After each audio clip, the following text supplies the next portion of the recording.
Hola personas, bienvenidos, bienvenidas a esta nueva clase donde vamos a trabajar sobre el sistema inmune o también conocido como sistema inmunológico, nuestra principal barrera de defensa ante todas las agresiones del medio no contra las guerras y tampoco contra el estrés laboral y un montón de otras cosas, pero sí, nos sirve bastante. Arrancamos. Cada día en nuestras vidas nuestro cuerpo se debe enfrentar a virus, bacterias, parásitos, hongos y todo tipo de agentes que son capaces de enfermarnos. Para eso contamos con células, tejidos y órganos especiales que conforman el sistema inmune, que están dispuestos a dejarlo todo en la batalla para lograr que conservemos la salud. Para lograrlo, el sistema inmune consta de tres líneas de defensa. La primera línea de defensa son barreras mecánicas y químicas y la simbiosis con microorganismos, a los que vamos a explicar en breve. La segunda línea de defensa son mediadores químicos, inflamación y la respuesta celular no específica. Tanto la primera como la segunda línea de defensa se consideran inmunidad innata inespecífica. Innata porque nacemos con ella e inespecífica porque actúan sin considerar cuál es la identidad del agente invasor o el microorganismo patógeno. La tercera línea de defensa constituye la respuesta inmune y se dice que es adaptativa porque produce memoria, es decir, que ante una nueva invasión del agente patógeno el cuerpo actúa rápido, nuestro organismo actúa rápido, y es específica porque se debe reconocer la identidad del agente invasor. Dentro de las barreras mecánicas de la inmunidad innata o inespecífica podemos mencionar a la descamación de la piel. Cuando perdemos las células superficiales de este órgano, se dificulta la adhesión y permanencia de materiales y microorganismos. Los vellos nasales, por su parte, que son los pelos de la nariz, actúan como un filtro atrapando partículas aéreas. Micción es el acto de orinar. Cuando orinamos, arrastramos las partículas, arrastramos microorganismos que se encuentran en la primera porción de la uretra. Por eso es que retener mucho tiempo la orina posibilita el desarrollo de infecciones urinarias. Las lágrimas también arrastran cualquier partícula o material extraño que pueda estar presente en el ojo, en los ojos. Y por su parte las membranas mucosas, que están recubiertas por mucus o moco, y sus células contienen cilios, que son unas estructuras que tienen como forma de, entre comillas, pelos, pueden hacer un movimiento de batido que arrastra el moco, que a su vez puede arrastrar bacterias, virus y otras partículas. Respecto a las barreras químicas, podemos mencionar el jugo gástrico, que su pH, es decir, su acidez, puede matar un montón de microorganismos, y la lisozima, que es una enzima que está presente en la saliva y las lágrimas, que también tiene acción antibacteriana. Respecto a la simbiosis con microorganismos, mencionamos a la flora habitual. ¿Qué sería esto? Es el conjunto de bacterias que están habitualmente en determinadas regiones de nuestro cuerpo. Por ejemplo, tenemos una flora habitual específica en el intestino grueso, otra en la piel, otra en la cavidad bucal, etc. ¿Por qué esto compone una forma de inmunidad? Porque estas bacterias compiten con otras bacterias que son capaces de producir enfermedades. De esta manera terminan protegiéndonos, y es por eso que a veces el consumo de antibióticos que barren la flora habitual, por ejemplo la flora intestinal, conlleva a que una persona termine con un cuadro de inflamación del colon, con una diarrea y demás, porque estamos combatiendo como un daño colateral a las bacterias de la flora intestinal, y eso conlleva a que otras bacterias que andan dando vuelta por ahí puedan proliferar y producir un daño al órgano. En la respuesta celular no específica participan varios tipos de leucocitos o glóbulos blancos, como los que vemos en pantalla. Para entender un poco el mecanismo de acción vamos a explicar algunos de estos. En la primera imagen podemos ver cómo los eosinófilos atacan liberando enzimas un parásito para matarlo, para destruirlo. En la segunda imagen podemos ver cómo un macrófago persigue bacterias para engullirlas y destruirlas en su interior. Y en la tercera imagen podemos ver cómo una de las células NK, llamadas Natural Killers, inicia un proceso que va a acabar con la vida celular, porque vamos a suponer que esa célula está infectada o es una célula tumorosa. Es asombrosa la forma en la que trabajan las células NK o Natural Killers. Resulta que las células sanas expresan unas moléculas en su membrana plasmática que son reconocidas por moléculas que están en la membrana plasmática de las células NK. Cuando se reconocen esas moléculas y la célula NK identifica que se trata de una célula sana, no ocurre nada. Pero cuando una célula NK no puede o no logra identificar completamente una célula a través de sus moléculas de membrana, es porque esa célula está infectada o es una célula tumorosa. Entonces, en ese momento la célula NK inicia procesos que van a terminar con la destrucción de la célula que está infectada o la célula que proviene o forma parte de un tumor. Entonces, una célula no reconocida implica agresión. La célula NK, por eso se le dice células natural killers, que significan asesinas naturales. Los macrófagos, en cambio, pueden trabajar de una forma muy diferente. Estos reconocen algunos agentes extraños al cuerpo y los pueden engullir, es decir, los meten dentro de su citoplasma. Y ahí fusionan esta vesícula que contiene el agente extraño en su interior, que puede ser, por ejemplo, un virus, una bacteria, lo fusionan con lisosomas. Estos lisosomas contienen adentro enzimas digestivas que terminan destruyendo a esa partícula o a ese agente extraño. Se forma entonces una vesícula llena de desperdicios que termina saliendo por exocitosis. El mecanismo por el cual ingresa el agente extraño al citoplasma celular del macrófago es una endocitosis particular que se denomina fagocitosis. Y cuando justamente estos macrófagos mueren, liberan unas moléculas llamadas citocinas, se liberan, obviamente viajan por la sangre y llegan a diferentes órganos. Cuando llegan a la médula ósea, que está presente en algunos huesos, movilizan, incentivan la producción de más células del sistema inmunológico.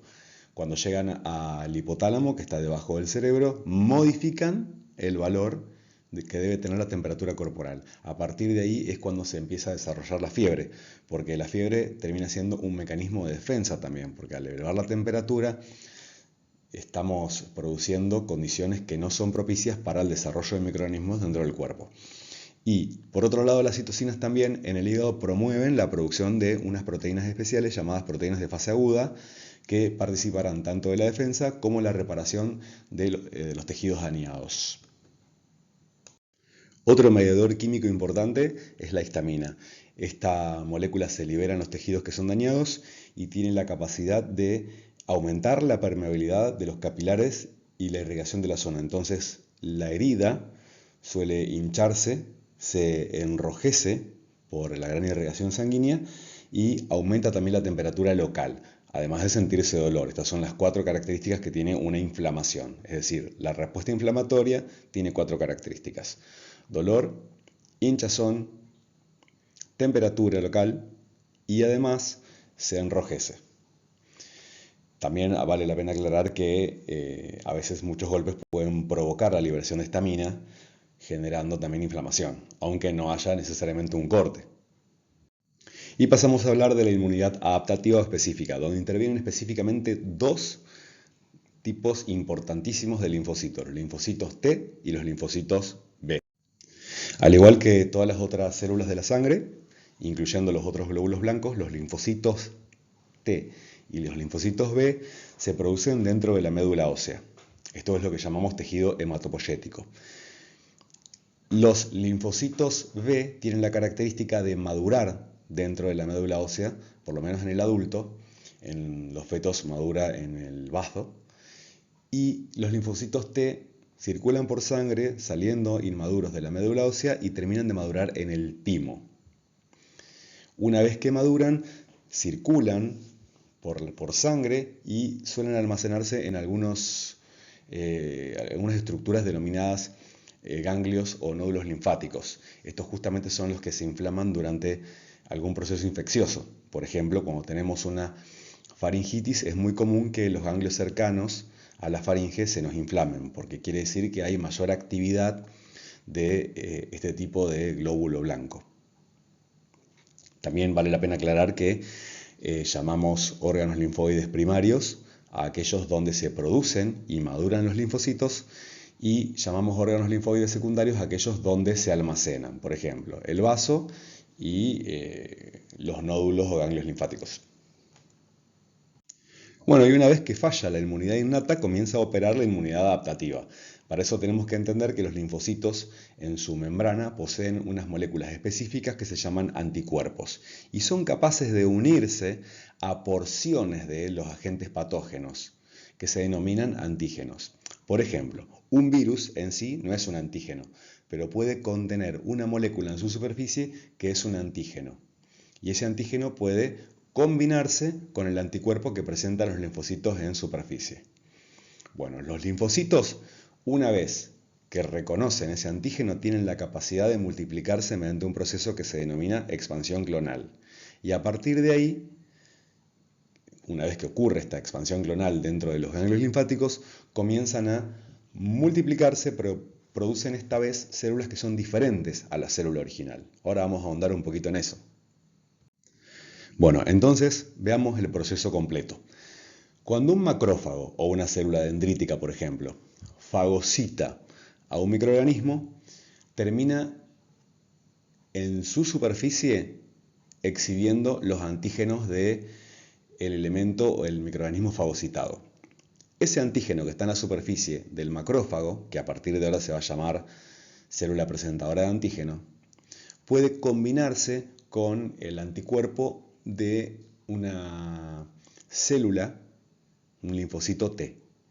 Cuando esto pasa, el linfocito T se activa, se multiplica y se diferencia. Comienza a producir, por un lado, linfocitos T de memoria, que van a ser capaces de reconocer a futuro el ingreso de un microorganismo similar y de esa manera van a hacer que la respuesta sea más rápida y no se produzca la enfermedad.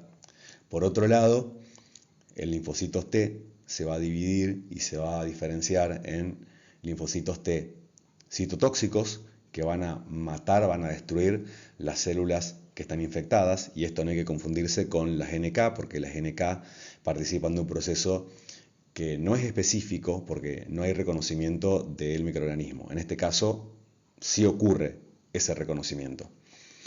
Y van a producir también linfocitos T supresores que van a frenar la acción de los citotóxicos para que no se les vaya la mano, y también van a producir los linfocitos T auxiliares o helpers o colaboradores. Estos linfocitos, que son justamente los que destruye el virus de la inmunodeficiencia humana, el VIH, pueden producir unas moléculas llamadas interleuquinas que van a influir en la célula o linfocito B. Cuando el linfocito B, además de recibir y captar las interleuquinas, reconoce un antígeno directamente de un microorganismo, también se activa, se multiplica y se divide en dos tipos de células. Las células B de memoria, que también van a conferir inmunidad futura a este mismo antígeno, y las células plasmáticas, que son capaces de producir anticuerpos. Anticuerpos que, como mencionamos hace un ratito, son capaces de opsonizar, de marcar esos microorganismos que andan dando vuelta por ahí para que sean reconocidos por un macrófago y los puedan fagocitar. Veamos un poquito esta imagen animada para ver si terminamos de comprender el proceso. Acá podemos ver la médula ósea, vemos cómo se producen los linfocitos B y T. Estos linfocitos van a tener que viajar por sangre hasta llegar a diferentes órganos. En el caso de los linfocitos T van a madurar en el timo. Luego van a seguir su recorrido, van a seguir buscando agentes extraños. Vemos que ahora tienen la capacidad de salir del vaso sanguíneo. Y acá podemos ver, nos vamos a encontrar con un macrófago. Este macrófago está endocitando, está fagocitando estas bacterias.